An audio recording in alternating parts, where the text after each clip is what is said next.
Magandang hapon po sa inyo mga kapatid. Ngayon po ay pinagdiriwang natin ang sa 8 araw na pagdiriwang ng Pasko ng Pagkabuhay. Ang mamuno sa ating banal na pagdiriwang si Reverend Father Bernie of Pina. Halina at inyong kamtan, kahariang inilaan ng aking amang may kapal, bago umiral ang tanan. Haleluya, siya'y awitan.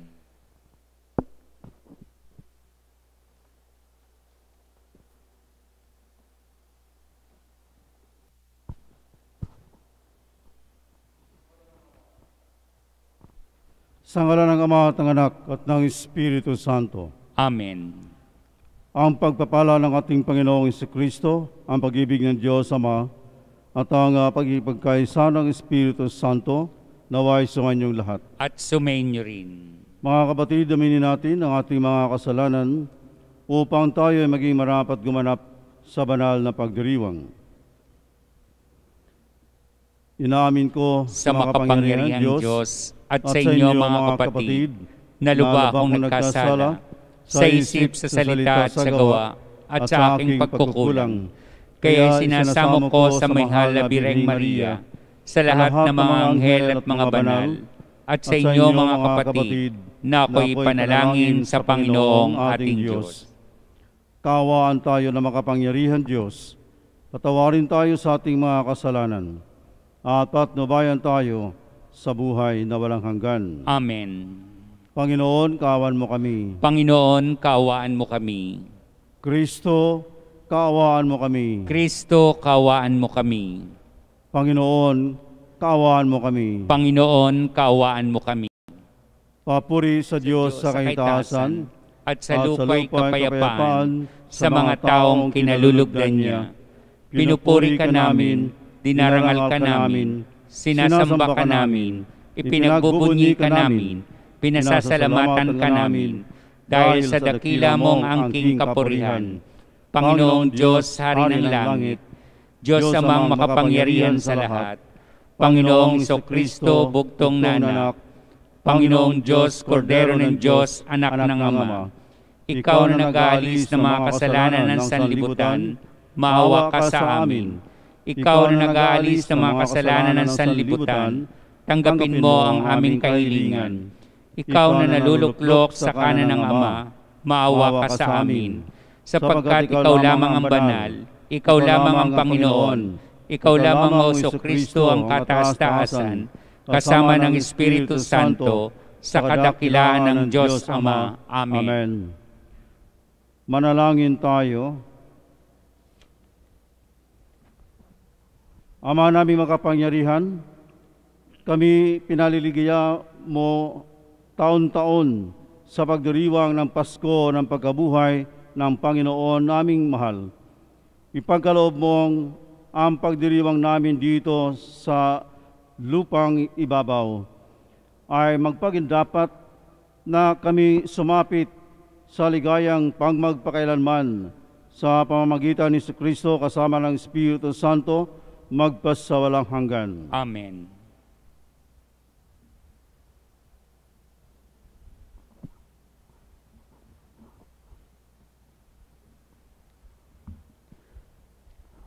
Pagbasa mula sa Gawa ng mga Apostol. Minsan 3 ng hapon, oras ng pananalangin, nagpunta sina Pedro at Juan sa templo, sa malapit sa tinatawag na Pintuang Maganda, at may isang lalaking ipinanganak na lumpo. Dinala siya roon araw-araw upang magpalimos. Nang makita niya si Pedro at Juan na papasok sa templo, siya'y nanghingi ng limos. Tinitigan siya ng dalawa at sinabihan ni Pedro, "Tumingin ka sa amin." Tumingin nga siya sa pag-asang siya'y lilimusan. Ngunit sinabi ni Pedro, "Wala akong pilak o ginto, subalit may iba akong ibibigay sa iyo. Sa ngalan ni Jesucristong taga Nazaret, lumakad ka." Hinawakan niya ang kanyang kamay at ang lumpo ay itinindig. Pagdakay lumakas ang mga paa at bukong-bukong ng lalaki. Ito'y napalukso at nagsimulang lumakad. Palukso-lukso siyang pumasok sa templo. kasama nila at masayang nagpuris sa Diyos. Nakita ng lahat na siya'y lumalakad at nagpupuri sa Diyos. Nang gilala sila nang makilala nilang siya ang pulubing dati nakaupo sa pintuang maganda ng templo. Ang salita ng Diyos. Salamat sa Diyos. Diyos ay dapat parangalan ng banal niyang sambayanan. Diyos ay dapat parangalan ng banal niyang sambayanan. Dapat na ang Diyos, itong Panginoon, ay pasalamatan. Ang kanyang ginawa sa lahat ng bansay dapat ipaalam. Siya ay purihin, suubin ng awit, ating papurihan. Ang kahangahangang mga gawa niya ay dapat na isaysay. Diyos ay dapat parangalan ng banal niyang sambayanan. Tayo ay magalak, yamang lahat tayo ay tunay na Kanya. Ang Kanyang pangalan, ang pangalang banal na nagpapadakila. Lahat ng may nais maglingkod sa poon, dapat na magsaya. Siya ay hanapin at ang Kanyang lakas ay siya'y asahan. Siya ay hanapin upang mamalagi sa Kanyang harapan. Diyos ay dapat parangalan ng banal niyang sambayanan. Ito'y nasaksihan ng mga alipit anak ni Abraham. Gayon din ang lahat ng anak ni Jacob na kanyang hinirang. Ang Panginoong Diyos ay ang Panginoon, siya ang ating Diyos. Sa kanyang paghatol ay ang nasasaklaw, buong sangsinukob. Diyos ay dapat parangalan ng banal niyang sambayanan. Antipang pangako'y laging nasa isip niya kailanman. Ang mga pangakong kanyang binitiwan sa lahat ng angkan. Ang tipan ng Diyos ay unang ginawa niya kay Abraham at ang mga pangako ring ginawa kay Isaac na lingkod na mahal. Diyos ay dapat parangalan ng banal niyang sambayanan. Magbigay galang po tayo sa mabuting balita. Aleluya, aleluya. Araw ngayon ng gawa ng Diyos, magdiwang tayo ng lubos, purihin ang manunubos. Aleluya, aleluya. Sumayin niyo ang Panginoon. At sumayin niyo rin. Ang mabuting balita ng Panginoon ayon kay San Lucas. Papuri sa iyo, Panginoon. Nang araw ding iyon, ang dalawa na mga alagad ay patungo sa isang nayong tinatawag na Emmaus, may 11 kilometro ang layo sa Jerusalem. Pinag-uusapan nila ang mga pangyayari, samantalang nag-uusap sila at nagtatanungan, lumapit si Jesus at nakisabay sa kanila.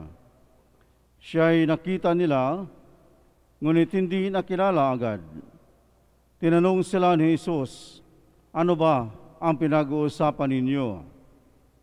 At tumigil silang nalulumbay.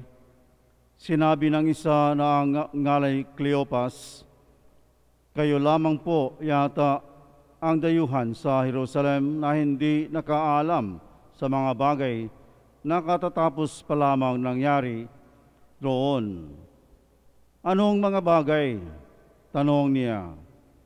At sumagot sila, tungkol kay Jesus na taga Nazaret, isang propetang makapangyarihan sa gawa at salita, maging sa harapan ng Diyos at ng mga tao.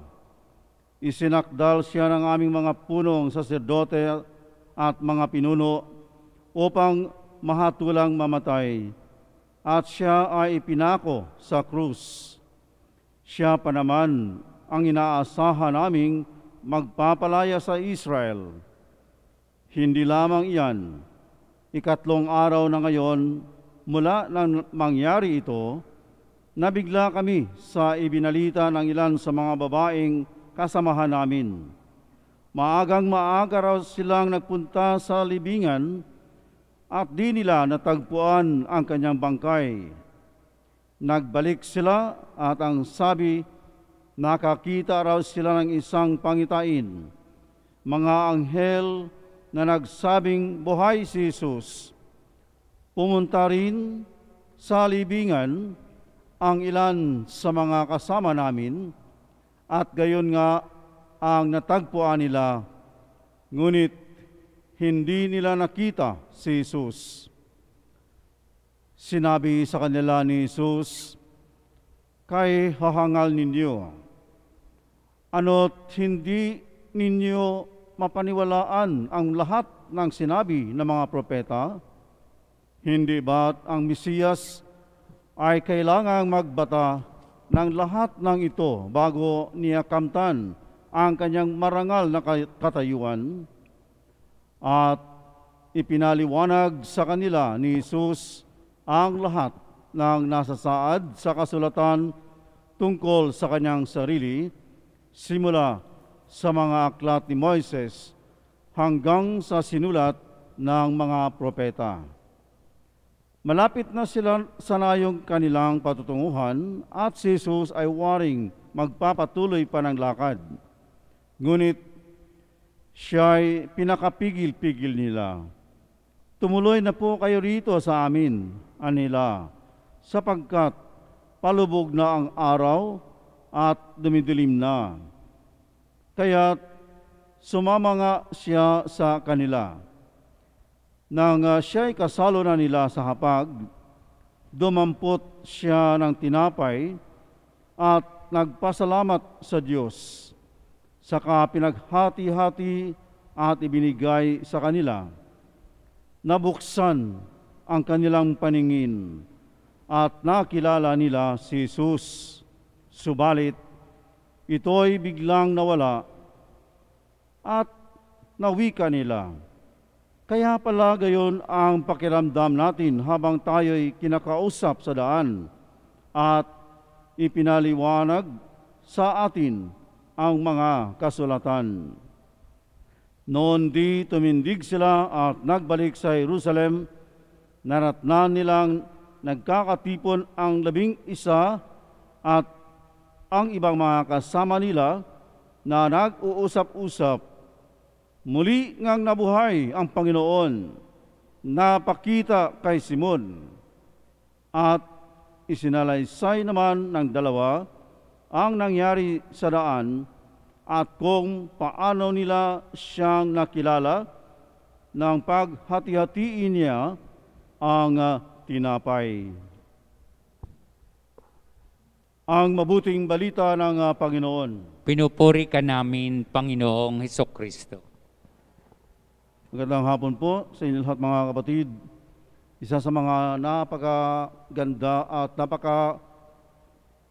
mahulugan ang ating pinagdiriwang ngayon sa araw ng Miyerkules, sa 8 araw ng pagdiriwang sa Pasko ng muling pagkabuhay, dahil hindi lamang isang bahagi ang binigyan diin sa Ebanghelyo, kundi 2 bagay na ating palaging ipinagdiriwang sa banal na sakramento ng misa.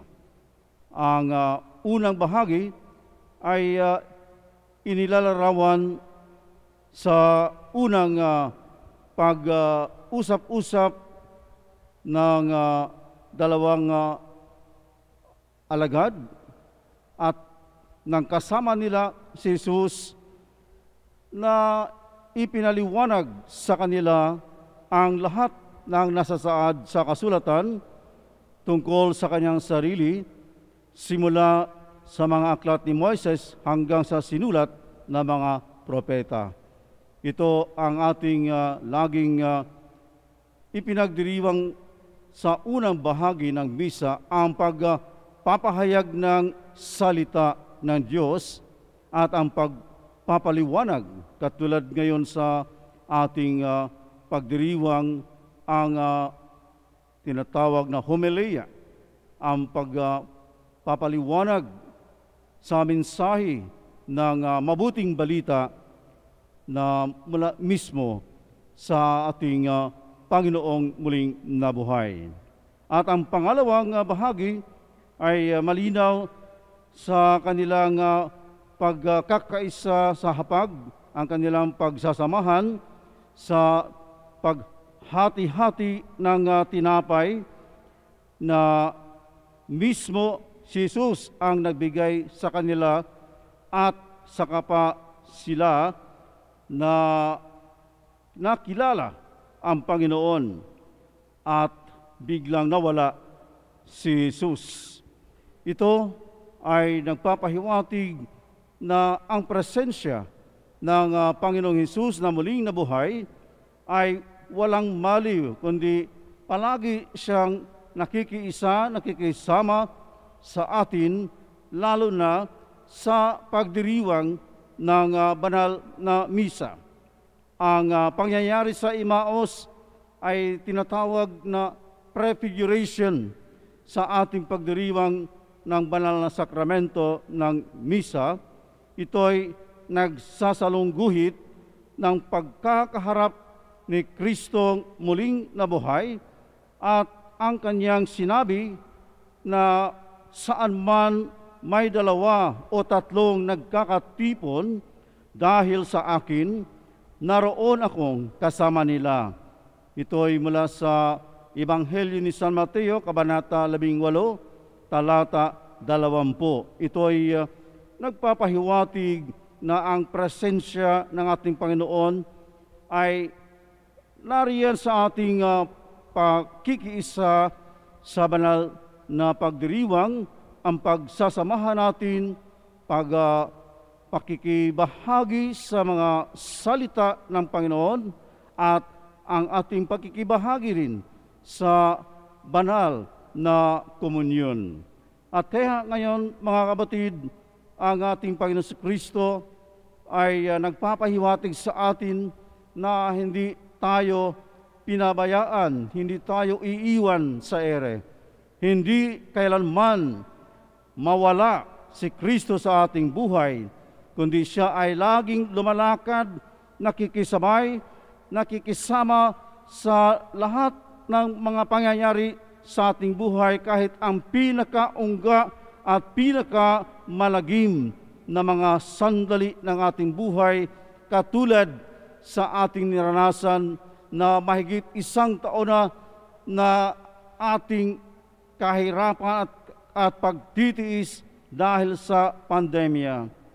Ngayon, mga kapatid, ating narinig sa banal na pagpapahayag ng salita ng Diyos na pinaiinit ang mga puso ng mga alagad ng ipinapaliwanag ng Panginoon Hesus ang mga banal na kasulatan at ibinubunyag niya ang kanyang sarili sa pamamagitan ng paghati-hati ng tinapay. Dito, mga kapatid, ay ating matuklasan ang kahalagahan ng banal na misa na kinakailangan na ating pagsalusaluhan at ating bahaginan ang salita ng Diyos at upang initin ang ating mga puso sa gitna ng ating paghihirap at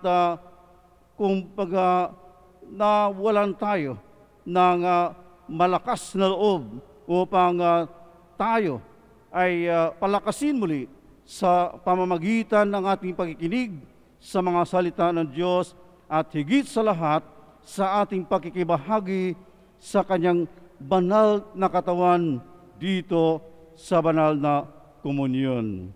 Ngunit nga, dahil sa kalagayan natin, meron lamang tayong spiritual communion.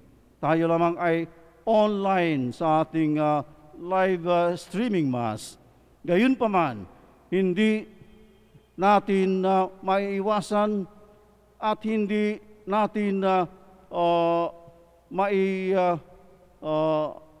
maiwasan na kailangan na tayo ay magpapalaganap ng mabuting balita tungkol sa misteryo na Pampaskwa ng ating Panginoon, dahil ito ang pinaka-sentro, pinaka-puso ng ating buhay Kristiyano at ang ating pananampalataya ay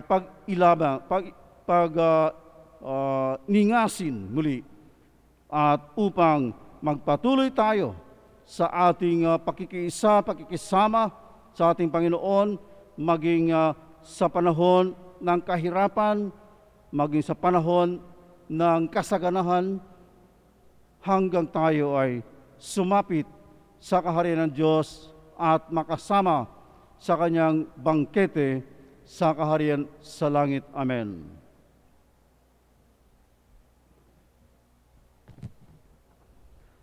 Sa pag-alala natin kung papaano nakilala ng mga alagad ni Jesus, ang mga alagad si Jesus sa paghahati-hati ng tinapay sa daan patungong Imaus, manalangin tayo sa Diyos Ama upang magkaroon tayo ng higit na malalim na pagpapahalaga sa muling nabuhay ni Kristo bilang ating pagkaing espiritual para sa ating paglalakbay sa buhay. Kaya sa bawat panalangin ng ating pong itutugon, Ama, bigyan mo kami ng aming kakanin sa araw-araw. Ama, bigyan mo kami ng aming kakanin sa araw-araw. Ang Santo Papa at mga obispo, naway mabisang ipahayag ang mensahe na pag-asa sa pamamagitan ng kanilang buhay na banal. Manalangin tayo sa Panginoon. Ama, bigyan mo kami ng aming kakanin araw-araw. Ang mga pinuno ng pamahalaan, naway makapaghatid ng pag-asa at ginhawa sa ating bayan sa pamamagitan ng kanilang lubos na paglilingkod. Manalangin tayo sa Panginoon. Ama, bigyan mo kami ng aming kakanin sa araw-araw. At tinawang maunawaan kung bakit kailangan ang magpakasakit ni Kristo at muling mabuhay mula sa mga patay sa ikatlong araw. Manalangin tayo sa Panginoon. Ama, bigyan mo kami ng aming kakanin sa araw-araw. Ang mga may sakit, naway pagalingin at palakasin sa kanilang pagtanggap sa Eukaristiya. Manalangin tayo sa Panginoon. Ama, bigyan mo kami ng aming kakanin sa araw-araw. Ang mga yumao, naway magtamasa ng kaganapan ng buhay sa piling ni Kristong muling nabuhay. Manalangin tayo sa Panginoon. Ama, bigyan mo kami ng aming kakanin sa araw-araw. Sa katahimikan, ipanalangin natin ang ating mga pansariling kahilingan.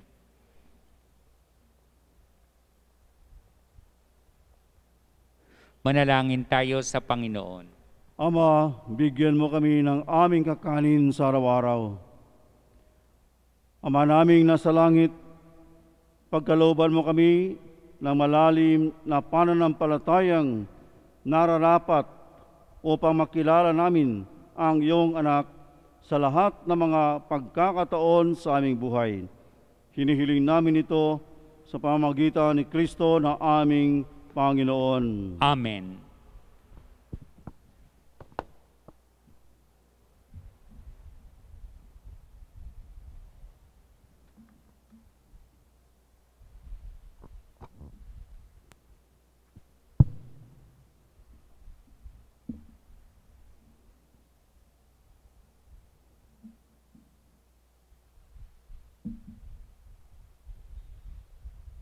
Kapuri-puri ka Diyos sa mga lumikha sa sanlibutan, sa iyong kagandahang loob, narito ang aming may alay mula sa lupa at bunga ng aming paggawa ang tinapay na ito para maging pagkaing nagbibigay buhay. Kapuri-puri ang poong may kapal ngayon at kailanman.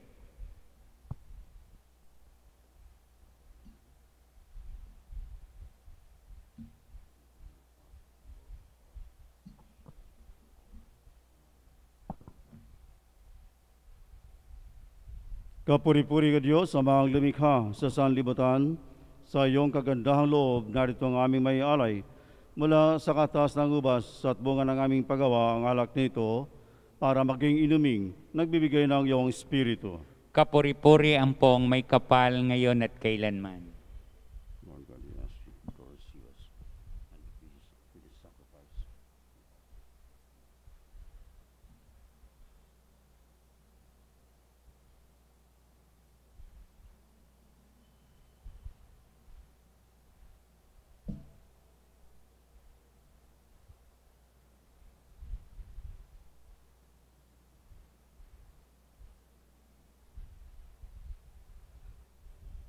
Manalangin kayo mga kapatid upang ang paghahain natin ay kalugdan ng Diyos amang makapangyarihan. Tanggapin nawa ng Panginoon itong paghahain sa iyong mga kamay, sa kapurihan niya at karangalan at sa ating kapakinabangan at sa buong sambayanan niyang banal.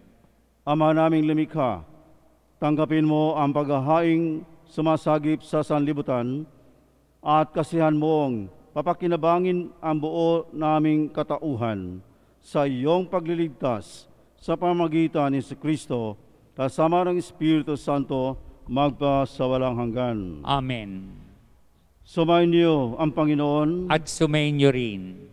itaas sa Diyos ang inyong puso at diwa. Tinaas na namin sa Panginoon. Pasalamatan natin ang Panginoong ating Diyos. Marapat na siya'y pasalamatan. Ama naming makapangyarihan, tunay nga marapat na ikaw ay aming pasalamatan, lalo ngayong ipinagdiriwang ang paghahain ng Mesiyas, ang maamong tupa na tumubos sa aming lahat. Ang iyong anak na minamahal ay naghain ng sarili niyang buhay. Siya ang tupang maamong umako sa kaparusahan upang mapatawad ang kasalanan ng sanlibutan. Sa pagkamatay niya sa banal na krus, ang kamatayan namin ay kanyang nilupig. Sa pagkabuhay niya bilang manunubos, pag-asa at pagkabuhay ay aming nakamit. Kaya kaysa ng mga anghel na nagsisiyawit ng papuri sa iyo nang walang humpay sa kalangitan, kami nagbubuni sa iyong kadakilaan. Santo, Santo, Santong Panginoong Diyos ng mga hukbo, napupuno ang langit at lupa ng kadakilaan mo, o sana sa kaitaasan. Pinagpala ang naparirito sa ngalan ng Panginoon, o sana sa kaitaasan. Ama naming banal, ikaw ang bukal ng tanang kabanalan, kaya't sa pamamagitan ng iyong Espiritu gawin mong banal ang kaloob na ito upang para sa amin maging katawan at dugo ng aming Panginoong Jesucristo.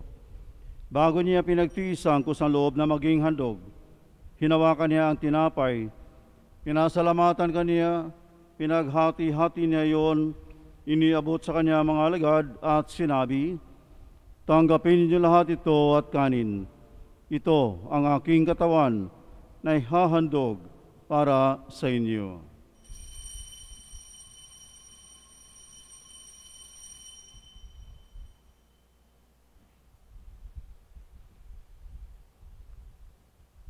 Gayun din naman nung matapos ang hapunan, hinawakan niya ang kalis, muli kanya ang pinasalamatan, iniabot niya ang kalis sa kanya mga alagad at sinabi, tanggapin niyo lahat ito at inumin.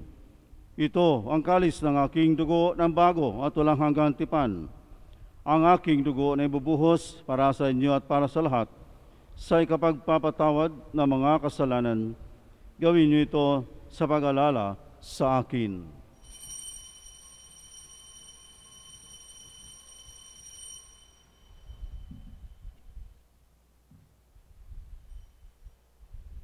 Ang misteryo ng pananampalataya. Si Kristo'y namatay, si Kristo'y nabuhay, si Kristo'y babalik sa wakas ng panahon. Ama, ginagawa namin ngayon ang pag-alala sa pagkamatay at muling pagkabuhay ng iyong anak. Kaya't inialay namin sa iyo ang tinapay na nagbibigay buhay at ang kalis na nagkakaloob ng kaligtasan. Kami nagpapasalamat dahil kami iyong minarapat na tumayo sa harap mo para maglingkod sa iyo. Isinasamo namin kami masasalo-salo sa katawan at dugo ni Kristo ay mabuklod sa pagkakaisa sa pamamagitan ng Espiritu Santo. Ama, lingapin mo ang iyong simbahang laganap sa buong daigdig. Puspusin mo kami sa pag-ibig kaysa ni Francisco naming Papa at ni Broderick na aming tagapangasiwa at sa bagong inihalal na Arsobispo Jose Cardinal na aming Arsobispo ng Manila at ng Tanang Kaparian. Alalahanin mo rin ang mga kapatid naming nahimlay na may pag-asang sila'y muling mabubuhay, gayon din ang lahat ng mga pumanaw. Kawan mo sila at patuloyin sa iyong kaliwanagan. Awan mo at pagindapatin kami lahat na makasalo sa iyong buhay na walang wakas, kaysa ng mahal na Birhing Maria ni Nanay Diyos, kaysa ng kabiyak ng puso niyang si San Jose, kaysa ng mga apostol at ng lahat ng mga banal na namuhay dito sa daigdig ng kalugod-lugod sa iyo. May pagdiwang naman namin ang pagpupuri sa ikarangal mo sa pamamagitan ng iyong anak na aming Panginoong Hesukristo. Sa pamamagitan ni Kristo kasama niya at sa Kanya, ang lahat ng parangal at papuri ay sa iyo, Diyos amang makapangyarihan, kasama ng Espiritu Santo, magpasawalang hanggan. Amen. Sa tagubilin ng mga nakagagaling na utos at turo ni Jesus na Panginoon natin at Diyos, ipahayag natin ng lakas loob. Ama namin, Sumasalangit ka, sambahin ang ngalan mo, mapasa amin ang kaharian mo, sundin ang loob mo dito sa lupa para ng sa langit. Bigyan mo kami ngayon ng aming kakanin sa araw-araw, at patawarin mo kami sa aming mga sala, para ng pagpapatawad namin sa nagkakasala sa amin. At huwag mo kaming ipahintulot sa tukso, at iadya mo kami sa lahat ng masama. Hinihiling namin kami iadya sa lahat ng masama, pagkalooban ng kapayapaan araw-araw, iligtas sa kasalanan at ilayo sa lahat ng kapahamakan. Samantalang aming pinananabikan ang dakilang araw ng pagpapahayag ng tagapagligtas naming si Jesucristo. Sapagkat iyo ang kaharian at ang kapangyarihan at ang kapurihan magpakailanman. Amen. Panginoong Jesucristo, sinabi mo sa mga apostol, kapayapaan ang iniiwan ko sa inyo, ang aking kapayapaan ang ibinibigay ko sa inyo. Tunghayan mo ang aming pananampalataya at huwag ang aming pagkakasala. Pagkalooban mo kami ng kapayapaan at pagkakaisa ayon sa iyong kalooban, kasama ng Espiritu Santo, magpasawalang hanggan. Amen. Ang kapayapaan ng Panginoon ay laging sumainyong lahat. At sumainyo rin. Magbigyan kayo ng kapayapaan sa isa't isa. Kapayapaan sa inyong lahat, mga kapatid.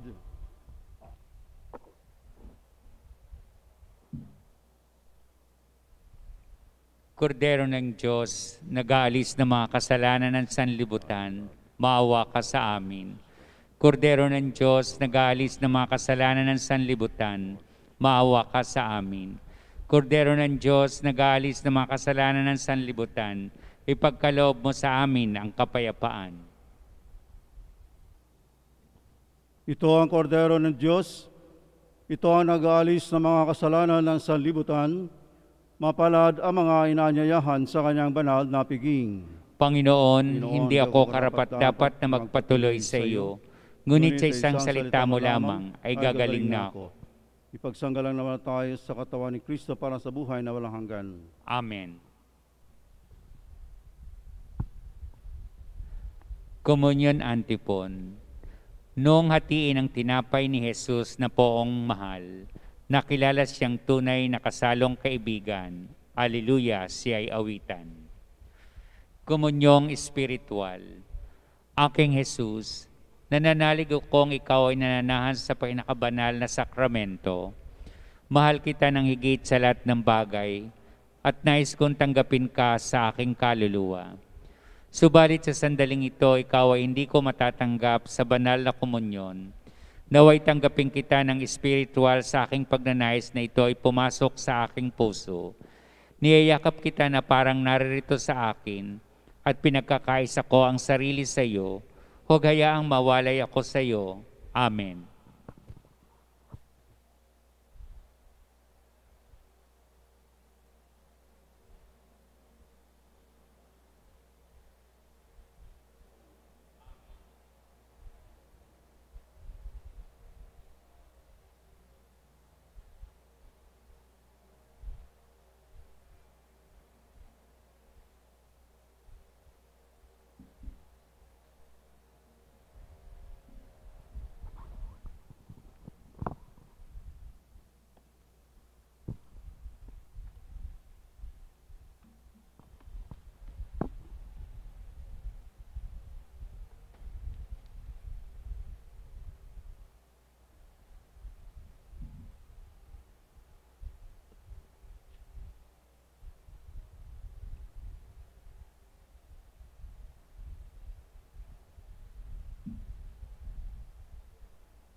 Manalangin tayo.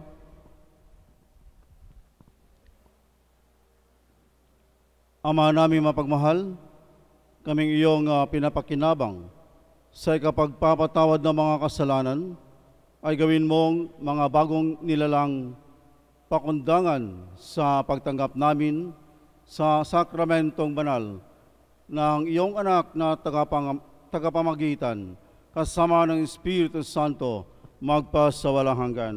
Amen. Sumainyo ang Panginoon. At sumainyo rin. Pagpalain kayo na makapangyarihan Diyos, Ama at Anak at Espiritu Santo. Amen. Tapos na ang banal na misa, taglayin ninyo sa inyong pag-alis ang kapayapaan ni Kristo. Alleluia, alleluia.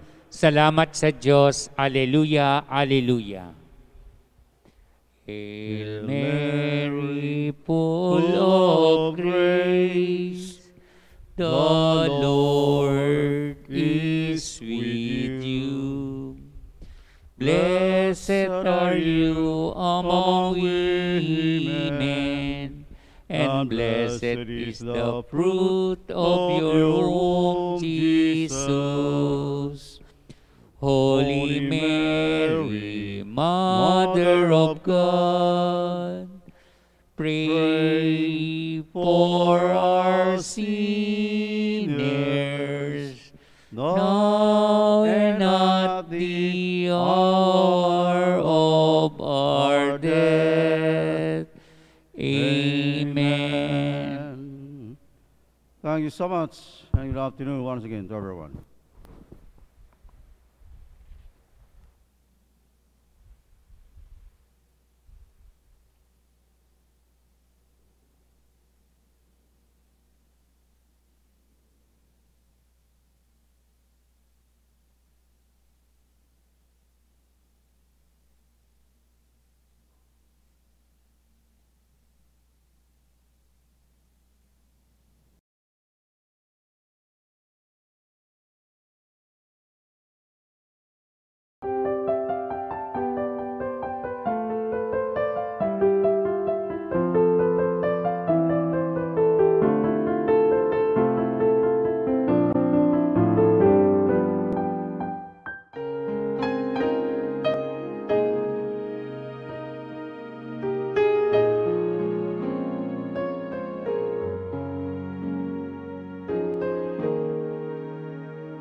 Sa ngalan ng Ama at ng Anak at ng Espiritu Santo.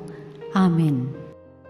O San Antonio, pinili ka ng Diyos na ipabatid sa daigdig ang iyong kabanalan upang maakit ang marami sa paggawa ng mga kabutihan. Hilingin mo sa sanggol na si Jesus na hawak mo sa iyong bisig ang mahigpit ko ngayong pangangailangan.